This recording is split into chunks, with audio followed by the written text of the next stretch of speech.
Channel पे स्वागत है। आज हम लोग का टॉपिक है दी एडवर्ब, क्रिया विशेषण के बारे में पढ़ेंगे।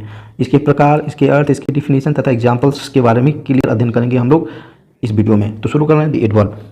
N adverb is a word which modifies a verb, an adjective और एनोदर एडवर्ब। अर्थात कहने का मतलब ये है, इसका हिंदी में अर्थ देखिए। एडवर्ब वह शब्द है जो किसी वर्ब, एडजेक्टिव अथवा एडवर्ब की विशेषता बताता है। एडवर्ब वह शब्द है जो किसी वर्ब, एडजेक्टिव अथवा एडवर्ब की विशेषता बताता है। काइंड्स ऑफ एडवर्ब, क्रिया विशेषण के भेद। एडवर्ब तीन प्रकार के होते हैं, इनको तीन प्रकार से डिवाइड किया गया है। पहला है सिंपल एडवर्ब, दूसरा रिलेटिव एडवर्ब, तीसरा है इंट्रोगेटिव एडवर्ब। और प्रत्येक जो तीन प्रकार के एडवर्ब है, इनके अंदर भी कई पार्ट में एडवर्ब को डिवाइड किया गया है। अब वन बाय वन करके हम लोग अध्ययन करेंगे। पहला है सिंपल एडवर्ब, सरल क्रिया विशेषण। सिंपल एडवर्ब के द्वारा टाइम, समय, प्लेस, स्थान, नंबर, संख्या, मैनर मतलब तरीका, रीति या विधि, डिग्री ऑफ क्वांटिटी परिमाण या मात्रा, अफर्मेटिव स्वीकृत, निगेटिव निषेध को दर्शाया जाता है। किसके अंतर्गत?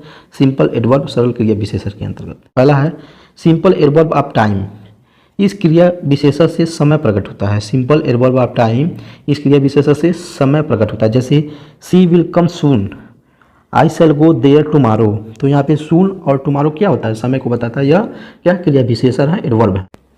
दूसरा है सिंपल एडवर्ब ऑफ प्लेस। इस क्रिया विशेषण से स्थान का बोध होता है।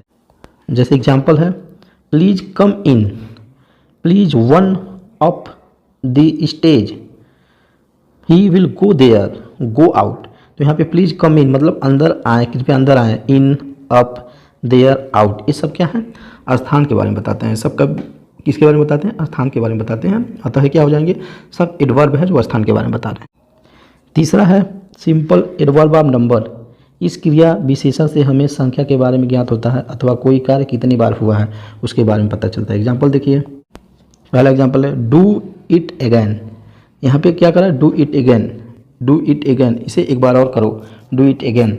There were many boys in the field. तो मेनी मतलब कई, तो संख्या के बारे में पता चल रहा है। अगैन मतलब दोबारा होता है, मेनी मतलब कई। सी फेल्ड ट्विस्ट मतलब दोबारा, वह फेल हो गई, वह दोबारा फेल हो गई। He has not seen me once, तो ये सब क्या है? एडवर्ब है। अगला देखिए सिंपल एडवर्ब ऑफ मैनर। इस क्रिया विशेषण से हमें ज्ञात होता है कि कार्य किस प्रकार हुआ।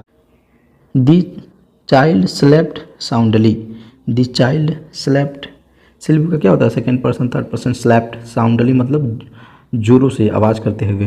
तो our army fought bravely, the horse ran fast, the horse ran fast. यहाँ पे साउंडली, ब्रेवली और फास्ट क्या है? सब एडवर्ब है। क्या है? एडवर्ब है।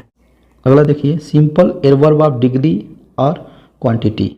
इस क्रिया विशेषण से हमें मात्रा के बारे में ज्ञात होता है अथवा कोई कार्य कितनी मात्रा में हुआ है उसके बारे में पता चलता है। जैसे एग्जांपल देखिए, द डे मतलब आज बहुत गर्मी था। तो यहाँ पे वेरी मतलब क्या हो रहा है? मात्रा के बारे में बता रहा है, मतलब आज बहुत गर्मी था।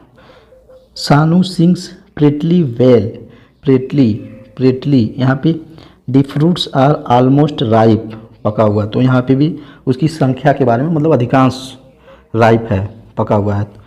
ही हैज़ क्विट फूलिश, तो ये सब क्या हो रहा है? उसकी संख्या, उसकी मात्रा के बारे में बता रहा है। कहीं ना कहीं उसकी मात्रा की तरफ इंडिकेट कर रहा है, उसे हमको कुछ ज्ञात हो रहा है। वेरी मतलब बहुत, प्रेटी, वेल, ऑलमोस्ट, क्यूट, तो ये सब क्या हो जाएंगे? एडवर्ब हो जाएंगे। अगला देखिए सिंपल एडवर्ब ऑफ अफर्मेटिव। इस क्रिया विशेषण से स्वीकारात्मक भाव प्रकट होता है। क्या होता है? स्वीकारात्मक भाव प्रकट होता है। एग्जाम्पल देखिए,